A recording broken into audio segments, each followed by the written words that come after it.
오늘 우리에게 주시는 하나님의 말씀은 요한복음 3장 1절로 16절 말씀입니다. 요한복음 3장 1절로 16절입니다. 그런데 바리새인 중에 니고데모라 하는 사람이 있으니 유대인의 지도자라. 그가 밤에 와서 이르되 랍비여, 우리가 당신은 하나님께로부터 오신 선생인 줄 아나이다. 하나님이 함께 하시지 아니하시면 당신이 행하시는 이 표적을 아무도 할 수 없음이니이다. 예수께서 대답하여 이르시되 진실로 진실로 내게 이르노니 사람이 거듭나지 아니하면 하나님의 나라를 볼 수 없느니라. 니고데모가 이르되 사람이 늙으면 어떻게 날 수 있사옵나이까? 두 번째 모태에 들어갔다가 날 수 있사옵나이까? 예수께서 대답하시되 진실로 진실로 내게 이르노니 사람이 물과 성령으로 나지 아니하면 하나님의 나라에 들어갈 수 없느니라. 육으로 난 것은 육이요 영으로 난 것은 영이니 내가 네게 거듭나야 하겠다 하는 말을 놀랍게 여기지 말라. 바람이 임의로 불매 네가 그 소리는 들어도 어디서 와서 어디로 가는지 알지 못하나니 성령으로 난 사람도 다 그러하니라. 니고데모가 대답하여 이르되 어찌 그러한 일이 있을 수 있나이까? 예수께서 그에게 대답하여 이르시되 너는 이스라엘의 선생으로서 이러한 것들을 알지 못하느냐? 진실로 진실로 네게 이르노니 우리는 아는 것을 말하고 본 것을 증언하노라. 그러나 너희가 우리의 증언을 받지 아니하는도다. 내가 땅의 일을 말하여도 너희가 믿지 아니하거든 하물며 하늘의 일을 말하면 어떻게 믿겠느냐? 하늘에서 내려온 자 곧 인자 외에는 하늘에 올라간 자가 없느니라. 모세가 광야에서 뱀을 든 것 같이 인자도 들려야 하리니 이는 그를 믿는 자마다 영생을 얻게 하려 하심이니라. 아멘. 아멘. 할렐루야. 우리는 평소에 자존심이 세다 혹은 자존심 상한다 라는 말을 종종 하게 됩니다. 그래서 우리는 자존심이 무엇인지 다 알고 있습니다. 뭔지는 알지만 막상 자존심의 사전적 표현이 무엇인가 라는 것을 물으면 우리는 좀 헷갈리게 되지요. 사전적 의미가 무엇일까요? 사전을 찾아보니까 좀 길게 설명이 되어 있는데 거두절미하고 한마디로 자존심이란 무엇인가? 스스로 지키려는 마음, 스스로 지키려는 마음이 자존심이다. 맞죠? 스스로 지키려는 마음. 그러니까 이 자존심이 무너진 것은 자신이 무너진 것과 같은 것입니다. 왜냐하면 스스로 자신을 지키지 못했으니까. 자신을 지키지 못했으니까 자신이 다 무너져 버리는 것입니다. 이런 말씀 들어보셨죠? 남자는 자고로 자존심 하나로 산다. 남자는 자존심으로 산다. 아내가 남편의 자존심을 무시하고 별거 아닌 것처럼 말하고 행동하니까 자꾸 아내들은 남편들에게 삐쳤다고, 왜 이렇게 자꾸 삐치냐고 말씀하시지만 자존심이 상한 거예요. 나를 지키고 스스로 지켜왔던 그 자존심에 상처가 입고 무너지게 된 것이지요. 그냥 아내랑 말하고 싶지 않은 거예요. 자존심 상하니까. 그 별거 아니라고 말하면 더 화가 나는 거죠. 나중에는요, 아내랑만 말하기 싫은 것이 아니라 살고 싶은 마음도 안 듭니다. 살고 싶지가 않아요. 이게 남자의 자존심이에요. 여러분, 건들면 안 됩니다. 농담이고요. 제가 이 묵상을 하다가 한 가지 깨달은 것이 있습니다. 남자는 자존심 하나로 산다 라는 말은 해도 여자는 자존심 하나로 산다 이런 말은 안 하죠. 못 들어봤죠, 우리가. 남자는 자존심 하나로 산다, 이런 말은 우리가 여러 차례 듣기도 하고 하기도 하였습니다. 그런데 우리 여성분들 자존심이 없으십니까? 여자는 자존심이 없습니까? 그렇지 않죠. 이곳에도 자존심이 강한 자존심 하나로 버티고 계신 우리 자매님들이 많이 계시지 않습니까? 제가 이런 말씀 드리려니까 막 입술이 떨려요. 겁이 나요. 여자도 자존심이 있습니다. 그럼에도 불구하고 우리 여자는 자존심 하나로 산다 이런 말은 거의 사용하지 않아요. 한 번도 들어본 적이 없습니다. 제가 깨달은 게 뭐냐 하면 이걸 깨달았다는 게 아니고요. 제가 깨달은 것이 무엇인가 하면 왜 교회에 남자 성도보다 여자 성도가 더 많은지 알게 되었습니다. 그것이 이 자신을 지키려는 마음, 즉 자존심이 남자들이 더 강하다고 남자들 스스로 인지하고 있기 때문에 그래요. 그러니까 여러분, 예수를 믿는다고 하는 것은 나를 지키는 경계를 허물고 그 경계를 허물고 주님 앞에 나를 드려야 우리는 예수님과 친밀해질 수 있습니다. 예수님과 가까워질 수가 있습니다. 즉 자존심을 버리는 것이 예수님과 가까워지는 방법이에요. 그런데 남자들 스스로가 자존심 하나로 산다, 자존심이 강하다라고 인지하는 바람에 그 경계를 허무는 게 너무 힘든 것이죠. 그래서 비록 남자나 여자나 자존심 강할지라도 남자들이 더 교회에 들어와 예수님과 친밀하게 지내는 것이 어려운 것은 바로 그 스스로 경계를 허무는 것을 어려워한다, 두려워하기 때문이다. 이런 생각을 해보았습니다.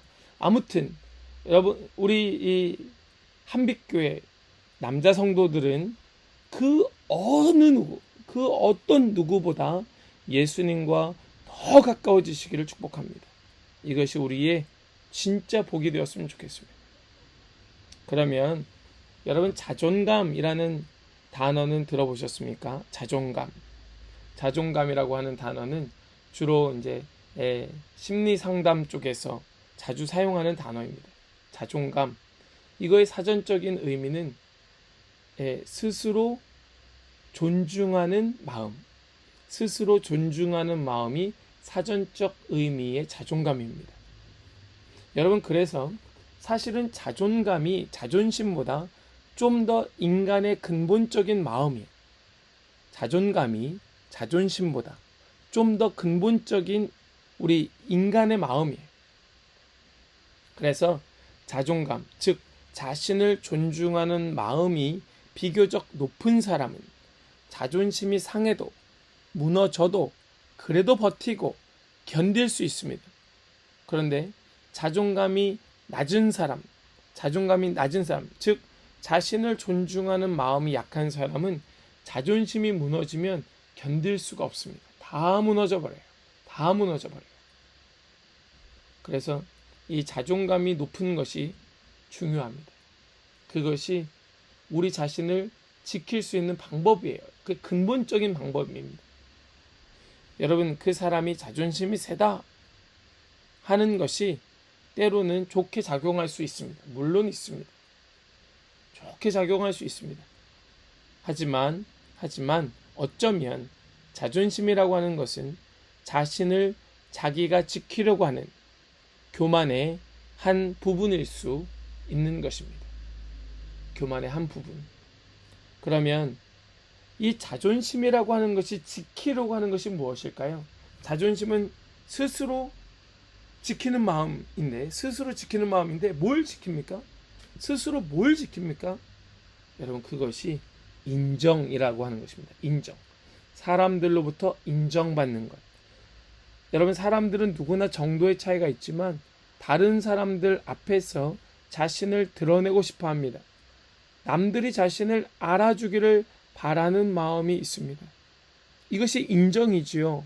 그런데 이것이 다른 사람들 앞에 드러날 때 인정받는 것이라면 드러내지만 도리어 이것이 드러나면 무시당하게 생겼으면, 이것이 드러날 때에 무시당하게 생겼으면 오히려 그것을 감춤으로써 자신의 자존심을 지키게 되는 것입니다. 그러니까 계속해서 나는 내가 지켜, 나는 스스로 내 자신을 지켜라고 하는 그 자존심을 내세우는 자세로 일관할 때 우리의 인생은 피곤해지는 것입니다. 너무 힘들어요.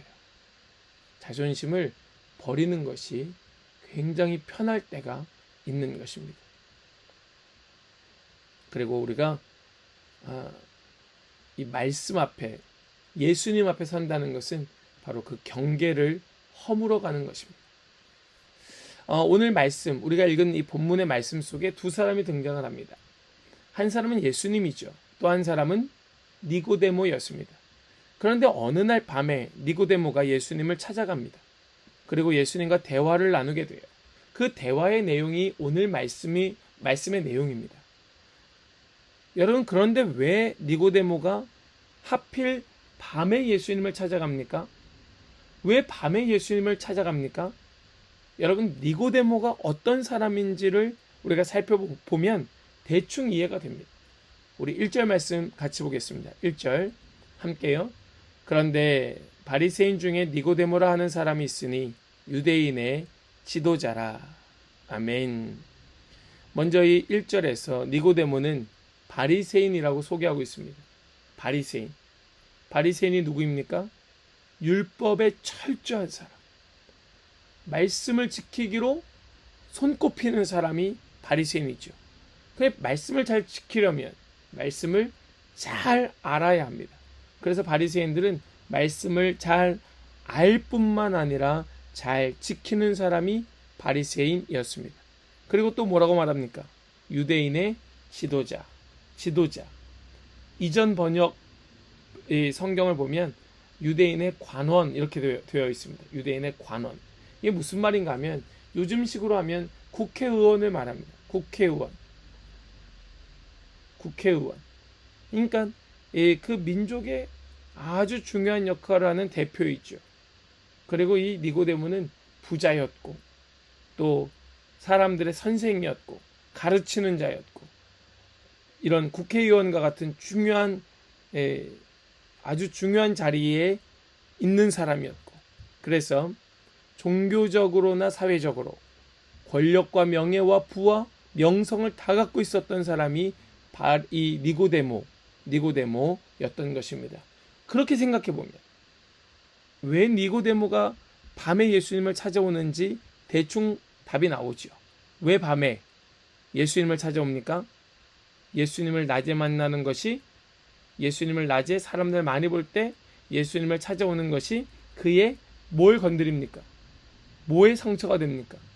자존심에 상처가 납니다. 예수님을 낮에 찾아오는 것이 한마디로 창피한 거예요. 쪽팔린 것입니다. 나는 바리새인인데, 나는 유대인의 관원인데, 지도자인데, 나는 유대인의 선생인데 예수를 찾아와? 예수를 만나? 사람들이 뭐라 그러겠어? 사람들이 나를 어떻게 인정해 주겠어? 나를 무시하지 않겠어? 하는 바로 그러한 자존심의 문제가 걸리는 것이죠. 그래서 예수님을 밤에 찾아옵니다. 사실 우리가요, 이 요한복음 3장 읽은 이 본문의 말씀을 예수님과 나눈 대화를 중심으로 우리는 그동안 말씀을 살펴보았습니다. 왜냐하면 그것이 훨씬 중요하기 때문에 그렇습니다. 예수님의 이 말씀 한 절 한 절은 정말 주옥 같은 그런 놀라운 말씀이기 때문에 우리는 그 말씀에 완전히 매료가 되어서 다른 것은 돌아볼 겨를이 없었습니다. 그런데 잠시 한 걸음 물러서서 말씀을 보니까 이 말씀은 겸손하신 예수님과 교만한 한 인간이 나눈 대화가 되는 것입니다. 교만한 한 인간이 겸손하신 예수님을 찾아가는 것입니다. 이것이 이 말씀의 시작인 것입니다. 유럽의 19세기 유럽에 자유주의 신학이 한참 판을 치던 그 시절에 복음주의 설교가로서 평생을 겸손하게 살기 위하여 몸부림쳤던 아프리카 선교사로 나갔던 앤드류 머레이 목사님이라고 계십니다. 이 앤드류 머레이 목사님이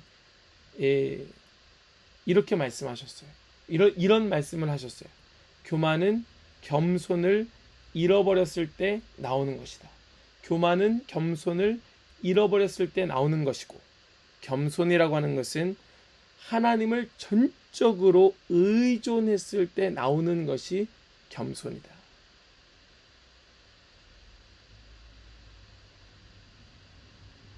또 우리가 잘 알고 있는 기독교의 탁월한 변증가, 영국의 C.S. 루이스 잘 아시죠? 이 C.S. 루이스가 순전한 기독교라는 책에서 교만에 대하여 이렇게 말합니다. 교만은 영적인 악이다. 영적인 악이다. 즉 우리는 교만이라고 하는 것도 겸손이라고 하는 것도 예수님께 나아가 예수님을 만나지 아니하면 깨달을 수도 없고 또 변화될 수도 없다는 것을 알게 되는 것입니다. 겸손도 교만도 예수님을 만날 때에만 알게 되는 것이에요. 깨닫게 되는 것입니다.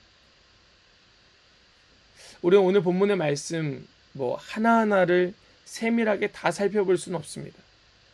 그저 큰 그림을 가지고 이 본문에 깊이 들어가는 것이 아니라 조금은 한 발 떨어진 자리에서 오늘 본문을 바라보게 될 것입니다. 우리는 그 큰 그림을 바라보면서 예수님의 겸손하신 모습을 좀 볼 수 있기를 원합니다.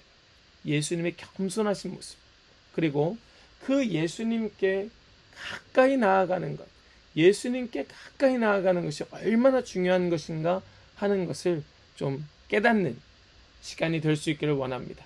더불어서 우리가 그 주님을 바라보면서 우리의 그 경계, 나를 스스로 지키려고 하는 우리의 그 경계가 좀 느슨해지고 허물어지는 그런 은혜의 시간 될 수 있기를 원합니다. 우리는 오늘은 사실 한 가지만 살펴볼 것이에요. 우리 다음 주에 이어서 이 오늘 읽은 본문을 가지고 다음 주에 이어서 한 번 더 말씀을 나누게 될 것이고, 오늘 말씀은 한 가지만 살펴볼 것입니다. 그것이 무엇인가? 우리는 이 니고데모의 태도를 다시 살펴보기 원해요. 다시 살펴볼 겁니다. 이 니고데모의 태도. 저는 앞서서 니고데모가 밤에 예수님을 찾아왔다. 이것은 그의 교만한 모습이었다. 그것은 이 니고데모의 교만한, 아주 자존심을 내세우는 모습이었다라고 말씀을 드렸습니다. 사람들의 이목이 있으니까, 사람들이 혹시라도 인정하지 않아줄까봐, 무시당할까봐, 그래서 밤에 왔다, 이런 말씀을 드렸습니다. 그런데 우리 말씀을 다시 한번 살펴보기 원해요. 이 니고데모가 밤에 찾아온 것을 그저 그렇게 단순하게 치부할 수가 없습니다. 우리는 그 이면을 보며 또 생각해 보기 원하는데, 이것이 니고데모의 태도예요. 니고데모가 어떤 태도를 취하고 있는가. 밤에 온 것은 사실입니다. 밤에 온 것은 맞습니다. 그런데 니고데모의 태도를 좀 보려고 하는 것이죠. 2절 말씀입니다. 같이 한번 읽겠습니다. 그가 밤에 예수께 와서 이르되, 랍비여, 우리가 당신은 하나님께로부터 오신 선생인 줄 아나이다.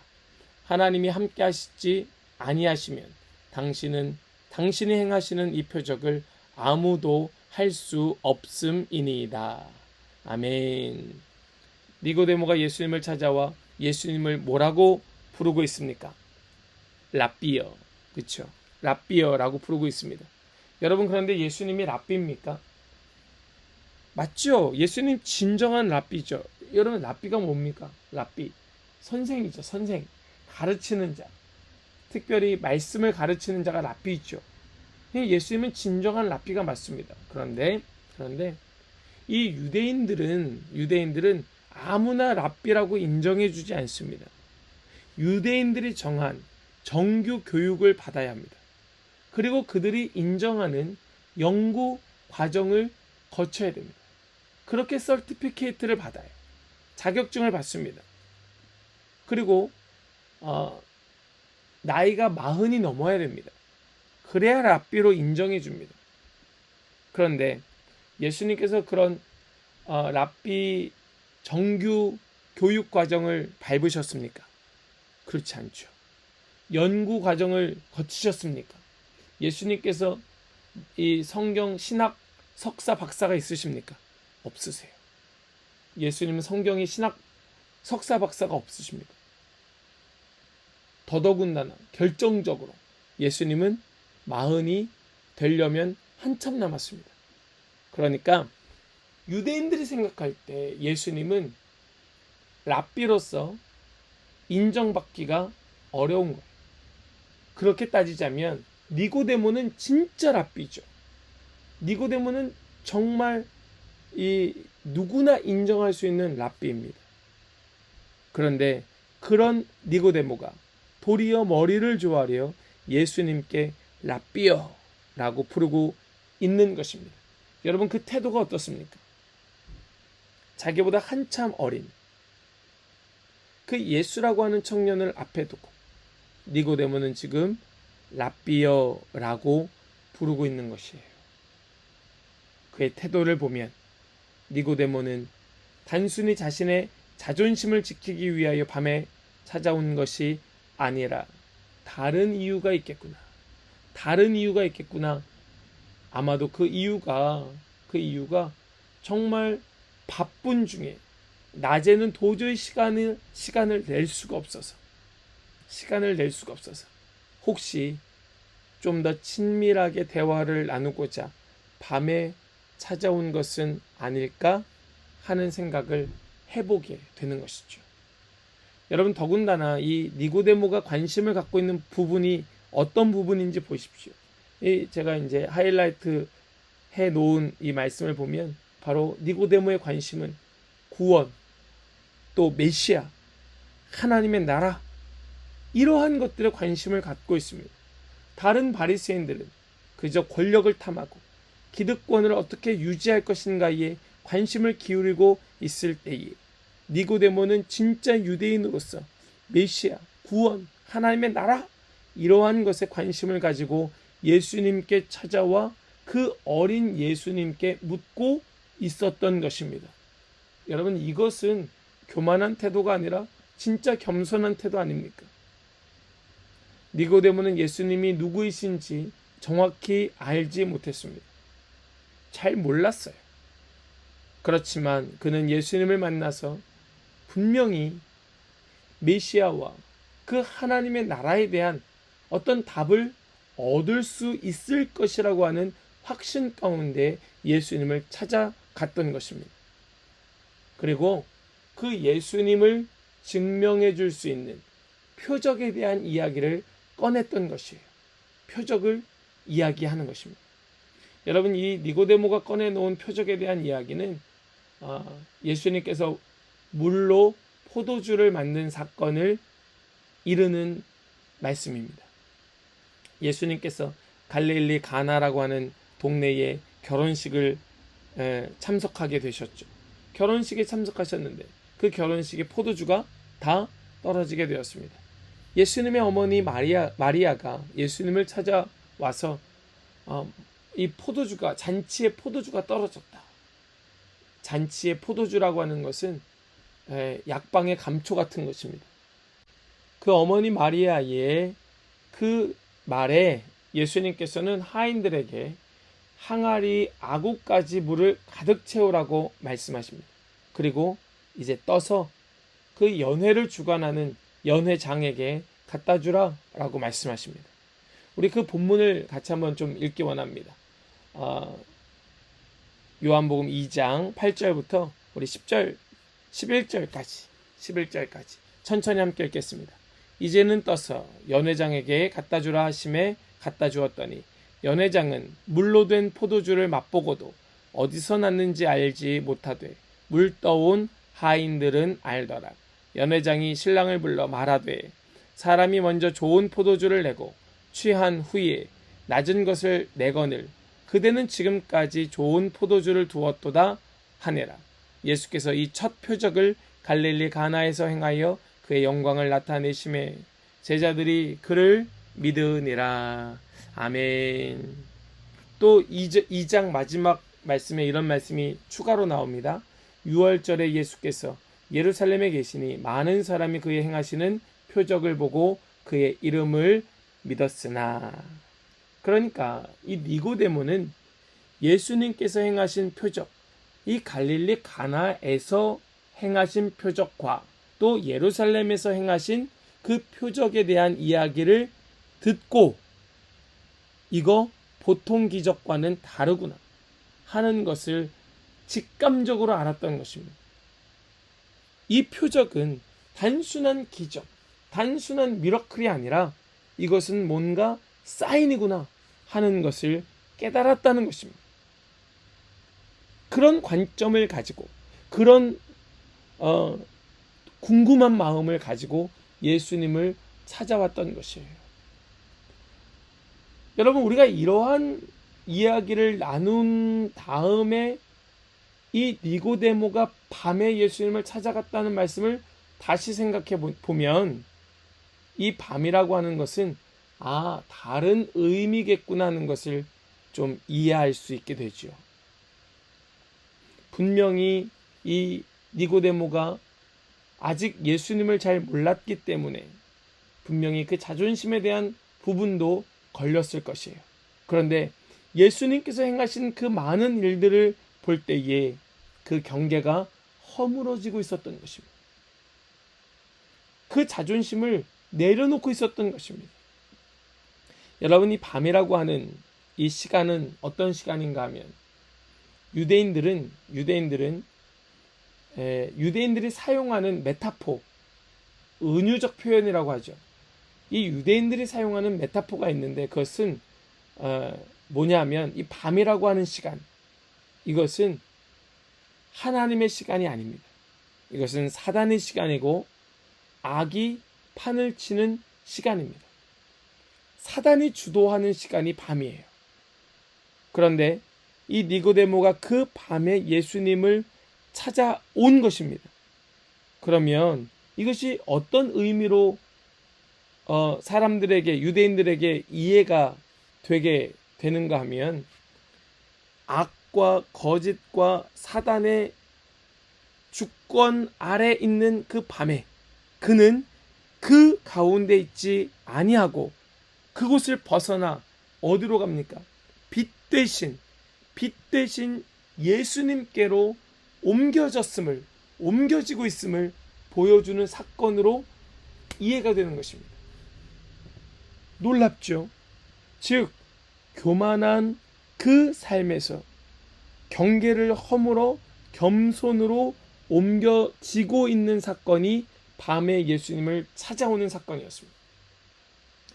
이 요한복음에 특별히 이러한 메타포가 자주 사용됩니다. 예수님께서 나사로가 죽을 병에 걸렸을 때에 그 거하시던 예수님 계시던 곳에서 이제 나사로의 집으로 가자, 나사로에게로 가자라고 하는 그 말씀이 나오는데 그 말씀을 한번 보시면 이렇습니다. 11장 9절 10절 말씀인데요. 예수께서 대답하시되 낮이 12시간이 아니냐. 사람이 낮에 다니면 이 세상의 빛을 보므로 실족하지 아니하고 밤에 다니면 빛이 그 사람 안에 없는 고로 실족하느니라. 아멘. 낮은 빛이 있으므로 실족하지 않지만 밤이라고 하는 시간은 바로 사단이 주관하고 사단이 역사하는 시간이기 때문에 실족하게 된다. 여러분 이 예수님의 말씀을 기억하고 계십시오. 예수님의 이 말씀을 우리가 기억하고 우리 말씀 한 구절을 더 보겠습니다. 요한복음 13장 30절 말씀. 13장 30절 함께 읽겠습니다. 유다가 그 조각을 받고 곧 나가니 밤이러라. 아멘. 유다가 예수님을 팔기 위하여 예수님을 떠나가는데 언제 갑니까? 밤에 예수님과 함께 있다가 그 밤에 예수님을 떠나는 것입니다. 낮에는 실족하지 않지만 밤에는 빛이 없으므로 실족하게 되는데 유다는 밤에 예수님을 떠나고 니고데모는 밤에 어떻게 합니까? 예수님께로 오는 것이죠. 예수님께로 오는 것이죠. 여러분 유다가 얼마나 교만한 자였는지 알죠? 우리는 알고 있습니다. 예수님을 팔아넘길 만큼 그는 교만한 사람이었습니다. 예수님과 함께 있을 때에는 그래도 기회가 있었지만 예수님을 떠남으로 말미암아 그 기회마저 잃어버리게 되죠.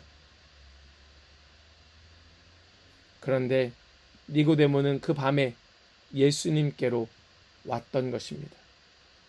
니고데모는 밤에 겸손의 왕 되시고 겸손의 빛이 되시는 예수님께로 온 것이에요. 그 예수님처럼 지금 니고데모는 변하고 있었던 것입니다. 그 경계는 허물어지고 있었던 것이에요.